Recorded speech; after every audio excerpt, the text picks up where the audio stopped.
തെരഞ്ഞെടുപ്പ് അടുത്തിരിക്കെ സപ്ലൈകോയിലെ പ്രതിസന്ധി പരിഹരിക്കാൻ നടപടിയുമായി സർക്കാർ. സാമ്പത്തിക പ്രതിസന്ധി പരിഹരിക്കാൻ 200 കോടി രൂപ അനുവദിച്ചു. സബ്സിഡി സാധനങ്ങൾ ഔട്ട്ലെറ്റുകളിൽ എത്തിത്തുടങ്ങി.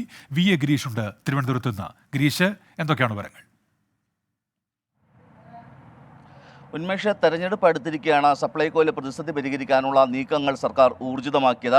കാരണം തെരഞ്ഞെടുപ്പ് കാലത്ത് ഇതൊരു രാഷ്ട്രീയ വിഷയമായി പ്രതിപക്ഷവും അതോടൊപ്പം തന്നെ BJPയും ഒക്കെ ഉപയോഗിച്ചേക്കാം എന്നൊരു ആശങ്ക സർക്കാരിനുണ്ട്. ഇതിൻ്റെ അടിസ്ഥാനത്തിലാണ് പ്രതിസന്ധി എത്രയും വേഗം പരിഹരിക്കാനുള്ള നിർദ്ദേശങ്ങൾ ഇപ്പോൾ ഭക്ഷ്യവകുപ്പ് നൽകിയിരിക്കുന്നത്. ഇതിൻ്റെ ഭാഗമായി കഴിഞ്ഞ ദിവസം ധനവകുപ്പ് 200 കോടി രൂപ സപ്ലൈകോയ്ക്ക് അനുവദിച്ചു. സപ്ലൈകോയുടെ സാമ്പത്തിക പ്രതിസന്ധി മറികടക്കുന്നതിനാണ് ഈ തുക അനുവദിച്ചതെന്ന ഉത്തരവിൽ വ്യക്തമാക്കുന്നുണ്ട്. വിപണി ഇടപെടൽ നടപ്പാക്കിയതിൻ്റെ ഉണ്ടായ പ്രതിസന്ധി മറികടക്കാനാണ് തുക എന്നാണ് ധനവകുപ്പ് വ്യക്തമാക്കുന്നത്. അതോടൊപ്പം തന്നെ ഈ തുക വകമാറ്റി ചെലവഴിക്കരുത് എന്നുള്ളതാണ് ഇപ്പോൾ ധനവകുപ്പ് നൽകിയിരിക്കുന്ന നിർദ്ദേശം. ഇതിൻ്റെ അടിസ്ഥാനത്തിൽ കരാറുകാരുമായി നേരത്തെ തന്നെ വിമുഖത കാണിച്ചിരുന്ന, ടെൻഡറിൽ പങ്കെടുക്കാൻ വിമുഖത കാണിച്ചിരുന്ന കരാറുകാരുമായി ഭക്ഷ്യവകുപ്പ് ചർച്ച നടത്തി.